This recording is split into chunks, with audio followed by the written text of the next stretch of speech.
Welcome to Running in the 70s, where we interview, meet, and get to know athletes of all kind who were running in the 70s. I'm your host, Matthew Kleinowski.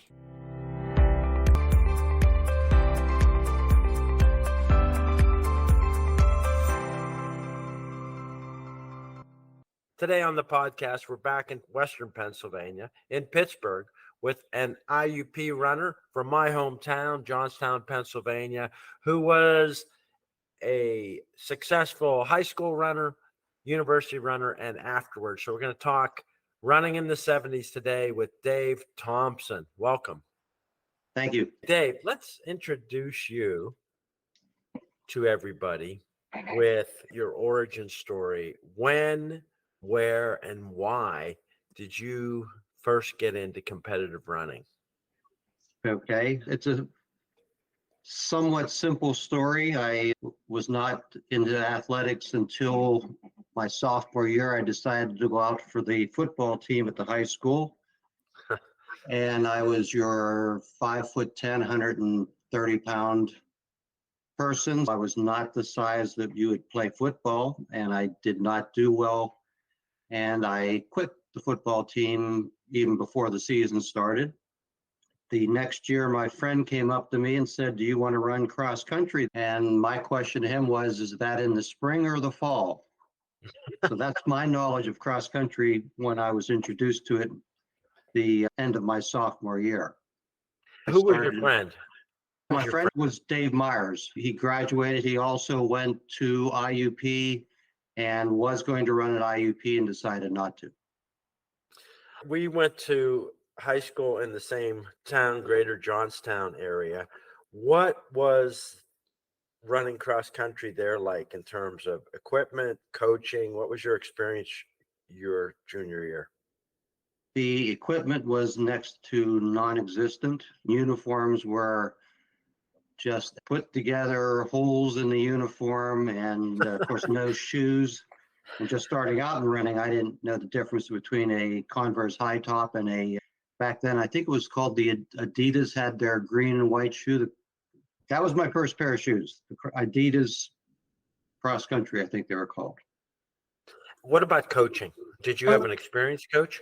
Yes. Dave Liska was the coach at Conemaugh Township. He had been there for many years, ran high school, very nice guy, and I thought he was a good coach, cross country wise.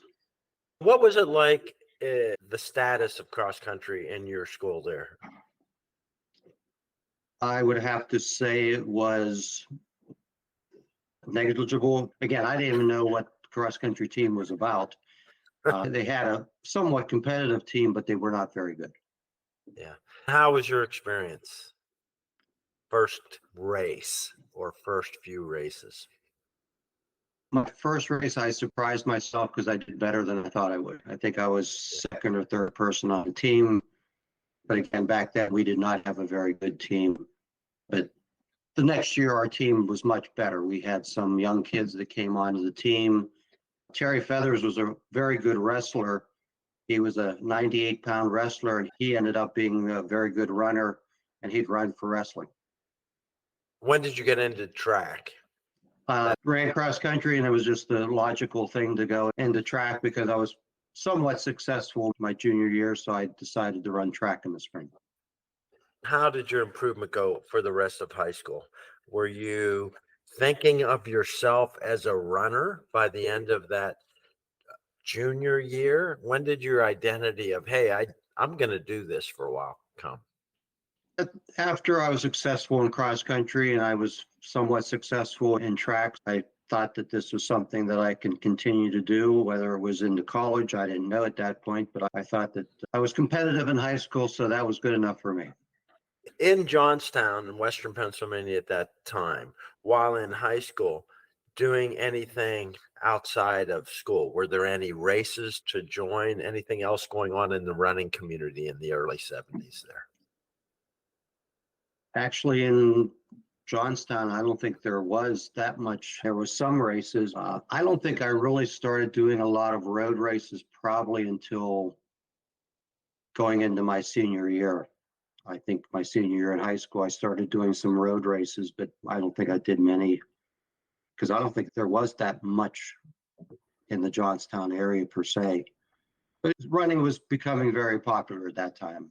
Well, that's why I think this running in the 70s podcast is fun to talk about because of the transition that was going on. When we're running in that time out on the roads just training, still people think you're training for the Army and they don't understand why people are out running. Did you experience that?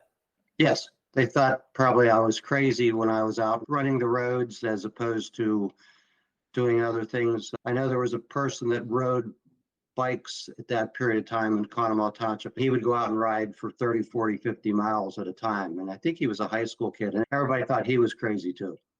So I think they always saw me out running. So that's probably why I was probably factored into being crazy also.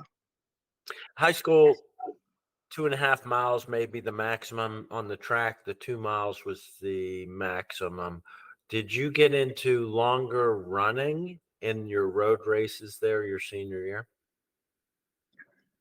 I think everything back then was probably 10K or longer. There wasn't that many 5K races back in the 70s. You had the 10K, you had 10 milers. And again, I'm not even sure if it was 10K back then. They may have had a 5-mile race. Kilometers were not that popular back then. So you were running 5-mile races, 10-mile races, and the marathon was probably the only race that might have been somewhat unusual. Let's talk just before you made it to university. Had you figured out running shoes a little bit for these road races? Were you running in proper shoes by then? Yes. Yeah, I don't know if I had racing shoes per se, but I had running shoes that I would run the races in. Let's talk about your move to university, less than an hour away.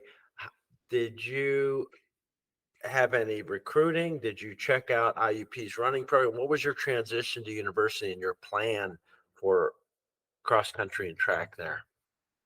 I was not thinking about running at IUP. I was going to IUP. I was accepted at IUP for criminology. So I was accepted at IUP, I think in Penn State, and I chose IUP because of the criminology program. I guess it was after cross country, I received a letter from Coach Sutton asking if I was interested in being a student athlete at IUP. Dave Myers, my friend, also received a letter from Dr. Sutton. And so we went on a recruiting trip to IUP.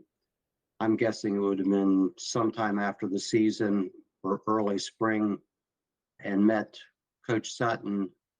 And at that point, he said, "Are you interested in coming to IUP?" And I said, "I'm already coming. I've already been accepted." But again, if I would not have received that letter from Coach Sutton, I would have probably not run at IUP. I would just gone to school there.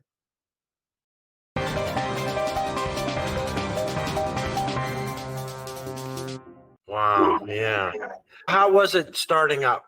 The training at university can be different. The distances are different. How did you adjust? Prior to freshman year at IUP, Coach Sutton wanted everybody to run, I think, a certain amount of miles each week. And we were to monitor it, track it, and submit it to him. It was more miles than I was used to, but I was following what he was recommending at that time.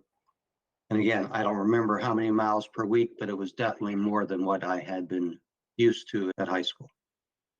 So you get to IUP. How was the actual transition to training with the university team for you?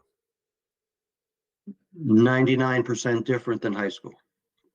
High school, I was usually leading the intervals, where Dave Myers or I were leading the intervals. And at, of course, IUP, you have 20 or 30 people running intervals on cross country, and you were a middle of the pack type of person starting off at freshman year of college. How was your handling of academics? Now, as a university majoring in a subject, how was it being a student athlete in the 70s? You weren't going to get paid. Scholarships weren't really part of it. How did you adjust all that? I didn't adjust very well. I think when I started, besides running And I also had a work study program, so I was officiating volleyball, basketball games on my spare time. So it came down to I needed the money. Like you said, we're a non-scholarship school, so I was making some money, but the grades were suffering first semester. So I had to rethink everything, and so I gave up the extra work during the season and just concentrated more on academics and the running part of college. How'd you find the teammates, the camaraderie, and the culture at IUP cross country in the 70s? I thought the team was very good. You go to colleges and some people join fraternities. I think of the running team at IUP, especially the distance people, it was like a fraternity where you did things together, you did workouts together, but you'd get up on a Sunday morning and go out and run a 10 or a 12 miler together. It was like a fraternity to me. How was your adjustment to performance there from being team leader, top runner to, freshman come in middle of the pack, sometimes back of the pack? How did you transition to finding your way as a competitor and then transitioning into the marathon at university, which wasn't a big thing back then? I think I surprised myself because after the first meet, the top 7 were pretty much established. I was the 10th runner. Mike Higgins, another freshman, was the 9th runner, and Ken Trilly, another freshman, was the 8th runner. We were all in the same boat, so we were competing at some meets as a JV team or competing as an open in cross country. So it was nice that all 3 of us were freshmen together to experience things. And I think Ken Trilly by the end of the season was up to the 6th runner. And Mike and I were X plus 2 or 3 at the end of our freshman year in cross country. Yeah. If you're saying transitioning to a marathon, I don't know why I transitioned to a marathon. I think it was after my freshman year. Might have been after my sophomore year. I decided to run the Toledo Marathon in the summer. And I did fairly well in the Toledo Marathon. That's where it all started. And then it was my junior year, I won the Virginia Beach Marathon in the spring. And that's when I went to NAIA Nationals that same spring of my junior year. I was successful at it. NCAA did not recognize the marathon as an event. Collegiate marathon championship would have been with the NAIA, which was down in Texas. I'd like to talk about the details of that event and race, but first, the idea of you marathoning there. So this is the middle 70s. Marathoning is catching on, running as a hobby. James Fix is catching on the American psyche after Frank Shorter and Prefontaine elevated it. How did you figure out how to train for a marathon? Did you have any coaching? No, I was just following the regular IUP training schedule. I wasn't doing anything additional. I might have been adding a few long runs. Even at IUP, we're probably averaging at least 70 or 80 miles a week. I didn't increase my mileage much, if any, at IUP. I know some people would say you had to run 100 miles a week, and I think I went 100 miles a week a few times, but I don't think it was in college. We did one run together in Johnstown with another marathoner, Kerry Green, the run from Westmont to Ligonier. Yes. Is that something you did multiple times? It was a summer run and an unofficial thing, and a big gang of people would run 18 miles. How did you get involved in that one? Just friends with Kerry Green, who lived in Johnstown. It was just more of a fun run. There was probably 20 to 30 people that would run from Westmont to the square in Ligonier. We just used it as a training run because the good part of it is that out of the 18 miles, at least probably 8 of it was downhill. Pretty steep. Yeah, I didn't enjoy it that much. It was pretty steep. if you're going up or down. Yeah. But if you Well, remember but correctly, we would run to the square 18 miles. Steve Molnar from the Johnstown area would turn around and run back. yeah, yeah, So that was he was insane. running 36 miles, and the last 10 or so were uphill. What about the figuring out the marathon? NAIA actually had an event. What was it like? The marathons back then, some of them had qualifying standards, even getting teams to nationals in some of these NAIA classes. Teams just showed up non-qualifying. How did you find out about the national championship, and how did you get yourself entered, and what support from IUP did you have? I think I probably learned about it from Donnie Slusser, because Donnie Slusser had run the NAIA marathon, was an All-American, probably early 70s. So I knew he had gone to the NAIA, and I think IUP went mostly to the NAIA in the early 70s. But by the time I was my junior, senior years, I think we were pretty much going exclusively to the NCAA Division II. So Right. getting to the NAIA meet, there was no qualifying standard to my knowledge in the marathon. At one point, either Coach Fry or Coach Sutton got approval for me to go to the NAIA, and it might have been based on the fact that I won the Virginia Beach Marathon in March.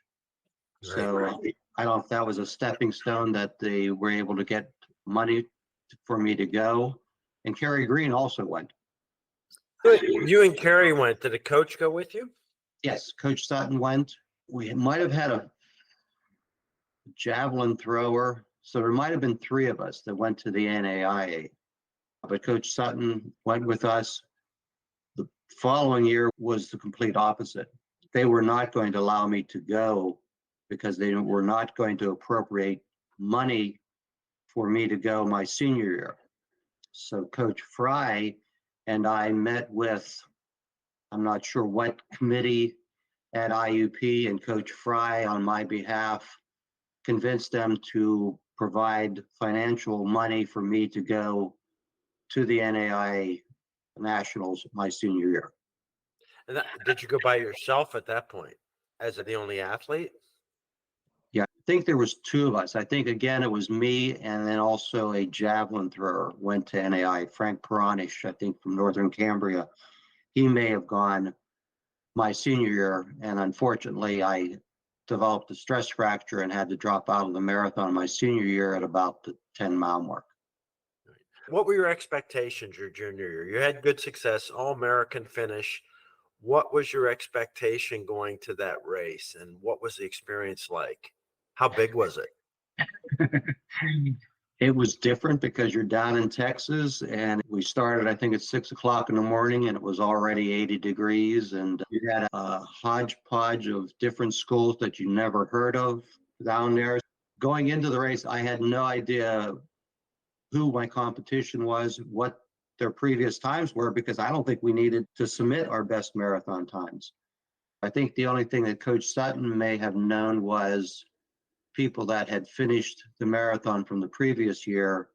He looked at those results, and there was 2 or 3 coming back that had placed or were somewhat competitive the previous year. It's not a single tree in sight. You've got concern with rattlesnakes in the area. There's cactus, and it's just, I think there's armadillo in the area. It's just a totally different type of running experience, and knock on wood, I probably walked in not knowing what I was up against, and I was lucky enough to finish third. But it was, again, that was probably the first time, probably the second time I raced outside of the state of Pennsylvania was at NAIA Nationals my junior year.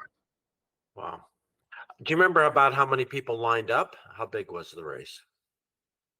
I think there probably was only 40 or 50 of us.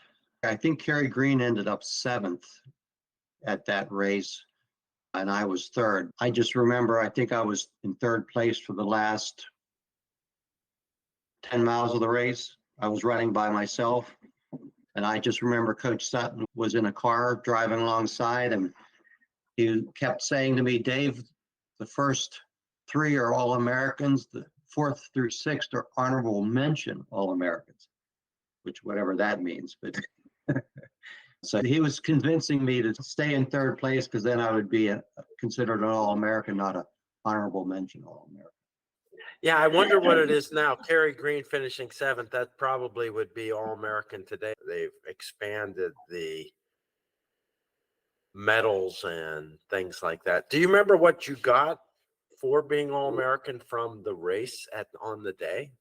A little medal or a little marble piece, and I have it right in front of me.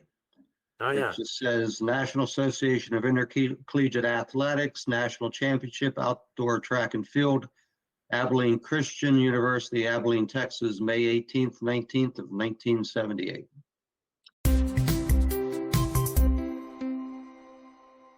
Nice. Do you remember your time? No. How did you feel about your race? Did you think that you got everything out of yourself? And third was right on, you're just at X. How competitive were the two people in front of you? Do you have any memory of that? No, I have no memory of how far they were ahead of me. I know at one point I had someone close behind me for fourth place. That was why Coach Sutton was trying to encourage me to pick up the pace. But yeah, probably 90% of my marathons were between 226 and 230. This one might have been in the 230, 232 range, but I have no recollection specifically of my time. You continued running after university. How long were you able to train and keep doing road and distance races? I'm now 66. I continued to run up until about 12 years ago. I ran through, say, mid 50s. My hips started bothering me, and in 2019, I had both hips replaced. How'd that go? That's a pretty well-developed technology by this point. How was your experience with hip replacements? Very good. Yeah, I've had a very good result. I have had the urge of starting to run again, but I just decided that being 65, 66 years old and running on hips that have been redone are probably not the smartest thing to do. I've picked up walking more and going to the gym with the elliptical, but my running days are definitely over.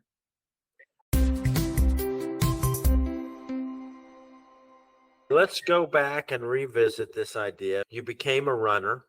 Running in college is almost not quite an accident, but not something that you were driven to do. And then you ended up all state and cross country at the conference meet, all American.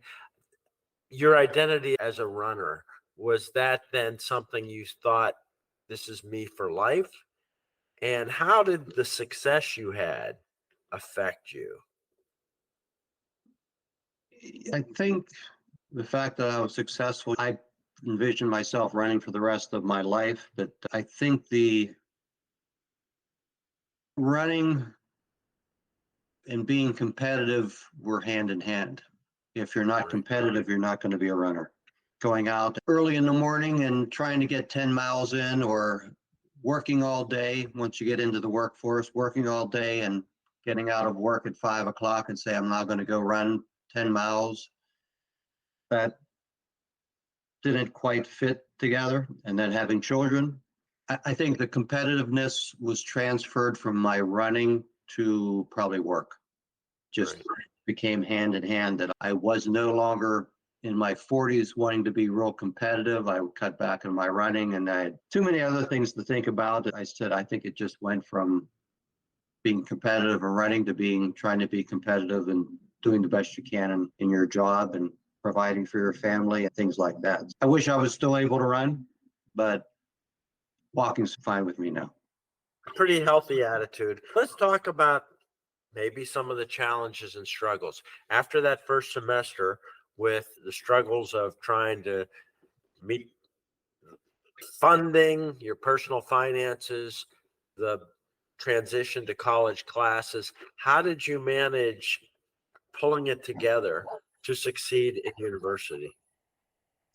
I think I just had to change your mindset of this isn't high school anymore, and you have personal responsibilities, both in running, if you want to continue to run, and you have personal responsibilities in the academic side of it. So I think I just had to rethink and reemphasize some things. As anybody gets to college, you have a lot more free time.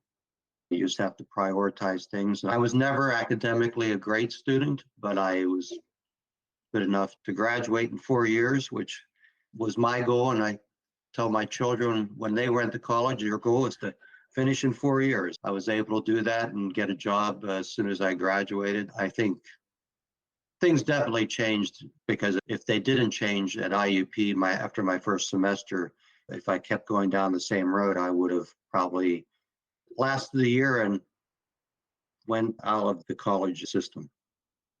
Yeah, we did have some athletes and some great runners who that actually happened to, right? Yes. There were a few that came in that were amazing athletes and gone in a year, never to be heard from again. Yeah. It happens now. It happens at every college. Envision myself, I needed to get a 4-year college degree. I'm happy I was able to redo my work ethic into trying to share it with both running and the academics. When you're competing then at a higher level, both for the university and then in the marathon and your outside road racing, you mentioned that you didn't really extend your training mileage. What about equipment or nutrition or anything of that in the 70s? Did you get any help with that? Did you understand any of that? Equipment, I think we received some equipment at IUP, but it wasn't a lot. I think if I remember correctly, maybe one shoe a semester or something like that. I don't think it was a lot. And I know that with the running boom in the 70s, the types of shoes, the amount of shoes, I know behind you I see the waffle racer. That's what I wore in cross country college, probably every race. I never wore a spike. It was always the waffle racer. You would go with better equipment, whatever I could afford, or my parents could afford. So the equipment improved. I think, needless to say, that helped. It helped hopefully to eliminate the injuries with better equipment.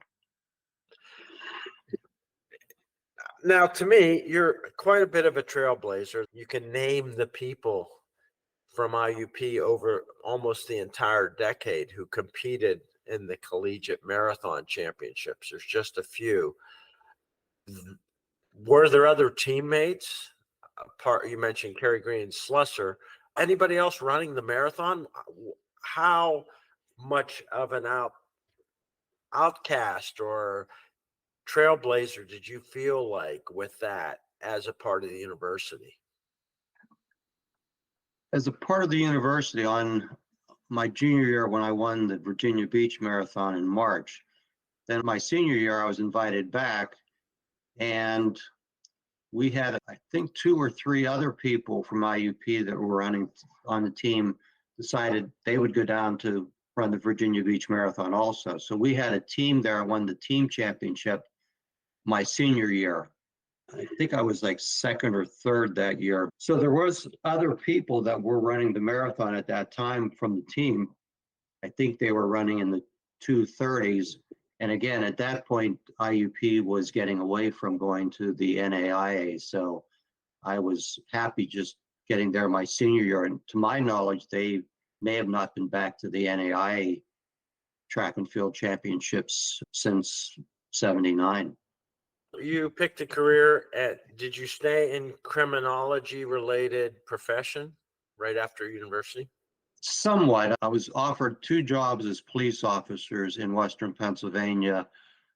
I accepted the one in Somerset, and then I was offered another job in claims work in Pittsburgh, where my fiance was living. So I decided to take the claims work in Pittsburgh to be closer to my fiance. I stayed in claims work up until I retired at 62. So I continued to do the same type of work. I went from regular house claims and stuff like that to doing medical malpractice claims work for the last 37 years of my work life.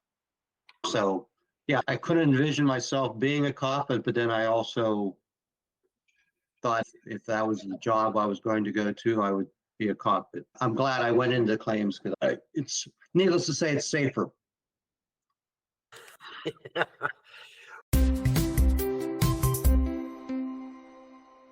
What about your kids, the values and experiences you had as an athlete and continuing to run?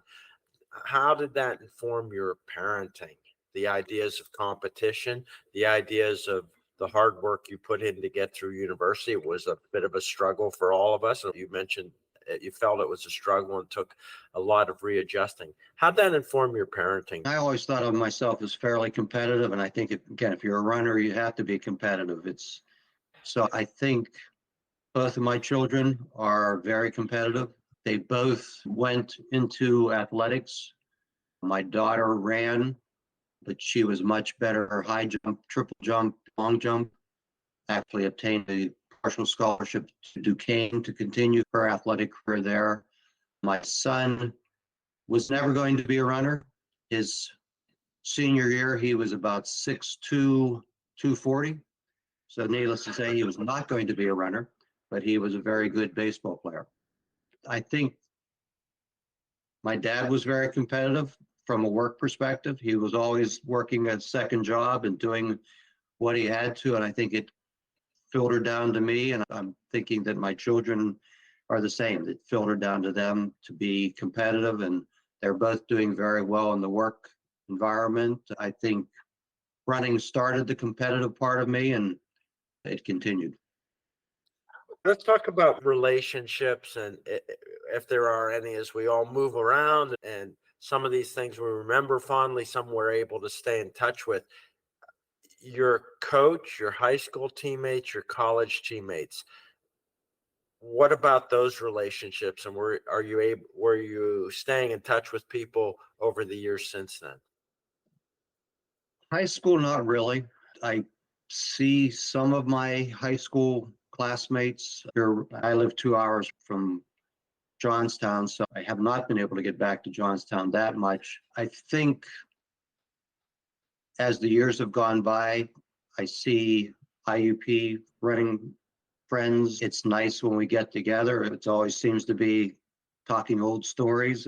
As you get older, it just seems that we've got away from each other more. Probably the most people I see is I help volunteer at a track meet called the Baldwin Invitational each year in the spring. And I also help at the Red, White, and Blue Cross Country Classic in Pittsburgh each year. I see IUP alumni there because they're the coaches. They're coaching high schools. So I get to see a lot of the IUP alumni that ran either during my time or most of them are after my time. They're now high school distance coaches. I like to say that I've influenced some people into running that are non-family members because our next door neighbor were boy and a girl. They started running.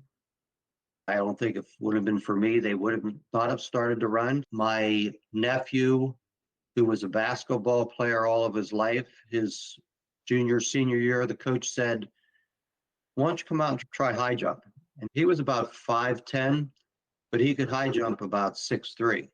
He did very well high jumping, went to Duquesne, 6'2", 6'3" high jumper. Duquesne wasn't getting anywhere. He started running at college, but he also ran a little bit in high school. Now he's the distance coach at South Fayette High School. He's done very well. South Fayette High School running distance program is very good. They were just second at the state in the 4x800. Nice. And two of them were freshmen. Wow. So he has two freshmen that were part of that team. And so he's done very well. Don't know if I've influenced him or if it was the coach at Baldwin who said, "Why don't you come try high jump? I see you in basketball game. You have pretty good jump. You can dunk the ball at 5'10". So he became a high jumper in high school and then developed that. He's still running. He just ran the Pittsburgh half marathon a few weeks ago. Yeah. So, That's a nice legacy to have some impact and to be able to stay connected to the sport. How about as a fan? The 70s, the running boom was coming. The Olympics were starting to be on television all the time. Did you remain a follower or fan of world track and field from back then? When did it catch your attention and did it stay with you? after I graduated from college, I went to Boston, I don't know, 2, 3, 4 times. So it was great atmosphere. It was the late 70s. You had the Frank Shorters, Bill Rogers. Americans were dominating the marathon at that time. So it was a great atmosphere to be in. And you would go to Boston and it was just packed with people coming out to watch the marathon. I enjoyed that part of it. And I continued to watch track and field somewhat, but I don't follow track and field. I don't follow cross country. I try to follow the IUP team somewhat, but if I'm seeing a track meet on ESPN, I'll watch it just because I'm still interested in it. I still help out at a track meet, high school track meets. And at one time I thought I'd be a PIAA track and field official, but then I thought, do I really want to commit that much time? So I follow it, but it's not something that I need to follow and watch and be involved with. You continued to run. When was the last full marathon that you ran? Probably ran a marathon up through my early 40s, maybe. Wow. But then once I got to my mid 40s, I probably got to the point where didn't have the time, didn't have too many aches and pains. And about probably the mid 40s as my hips started bothering me. So I ran for 10 years with a lot of pain. I'm thinking right around the early, that would be probably back around 1995 was probably my last marathon. The local town, Johnstown Marathon, I ran that 3 or 4 times since I grew up in there. But that's marathoning pretty much almost across 20 years. What was Boston like there compared to what marathons we think of today as events are? Boston back then was a celebration of running. It was an American sport being won by American runners. I'm trying to remember the female athlete back then that I think the last time I ran Boston, I probably ran 2:27. And someone was telling me that the first female was already ahead of me. And I'm thinking, oh, there's no way that there's a female. It was an American. And I forget Was her it name. Benoit, John Benoit at that point? I think it was.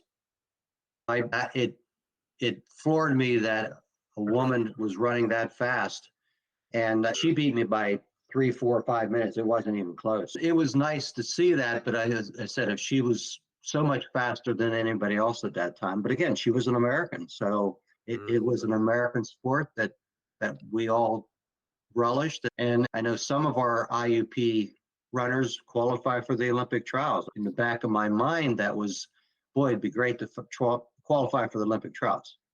And I think at one point, I think it was about 1.5 minutes, 2 minutes from the qualifying time for the Olympic trials. So that was probably a driving force when I was in my 30s, probably more like late 20s, early 30s. I was thinking, oh, maybe I can do it. Maybe I can do it. I never made it, but it was probably again, being competitive, you're thinking, what's your next goal? That would have been one of my goals, is to make the Olympic trials.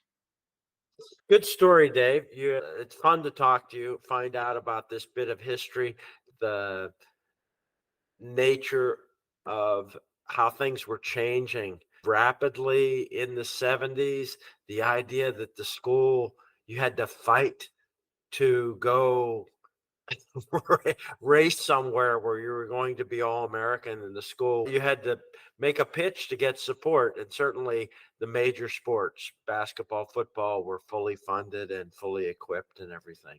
It was an interesting time. The football and I think basketball teams at IUP when I were there were not very competitive, but they've changed. The basketball team, I think, was ranked #1 in Division II this year at one point. Yeah. Men's basketball team. Things definitely changed from when I was running. I think our junior year, we were an all-American team. I was not on the team. I think I was probably the 8th or 9th runner. No, I was probably the 9th or 10th runner again. But I didn't make the top 7 in cross country till my senior year. And how was that then in your senior year? You didn't have the injury until the spring of that year, the Right. stress injury. Spring of my senior year, I had the stress fracture. But the fall of that, my senior year, nationals were at IUP. It was great. We were running on our home course, and I think we ended up as a team 6th overall, I think. Back then, we were a very competitive team. We won the Northeast region my senior year, and I think we were 2nd my junior year. And they were a 3rd place All-American team. I think even the year after I graduated, I think they did very well at nationals. One thing, if you care to talk about it, is as we all age, everybody in the 70s now is a different era. And some of the runners have gone on. Recently, Donnie Friedline died. Of course, Coach Fry passed earlier. What was your relationship with Coach Fry, and what do you have anything to say about him? Just a great individual. The one thing that always sticks out in my mind is I think at least one, if not 2 of the runners had him as their best man. Mike Higgins, who graduated with us, Ed Fry was the best man for Mike Higgins' wedding.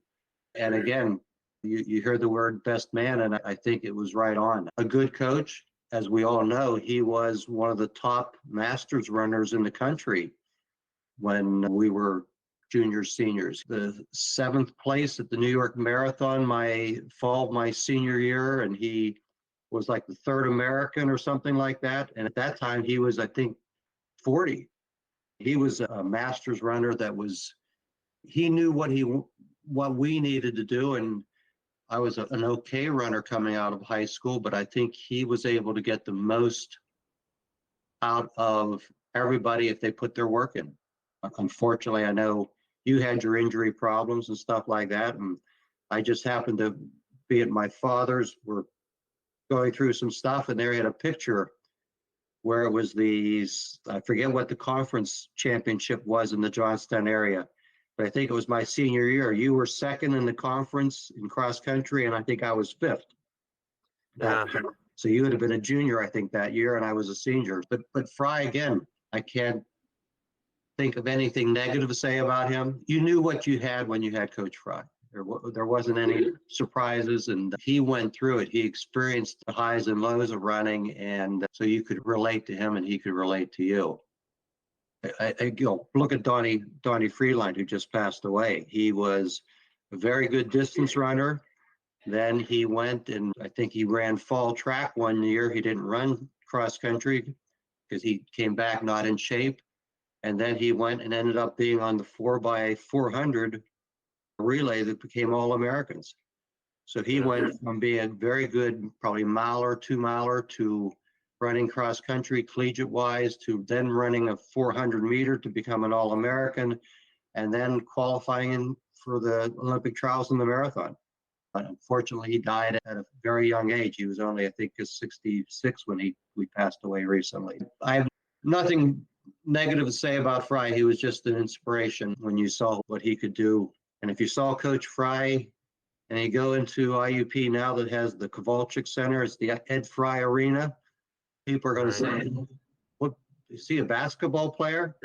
If they see a picture of him, it's Ed Fry's, what was he, probably 5'6", 5'7", at the most 5'8", and probably went 110 pounds.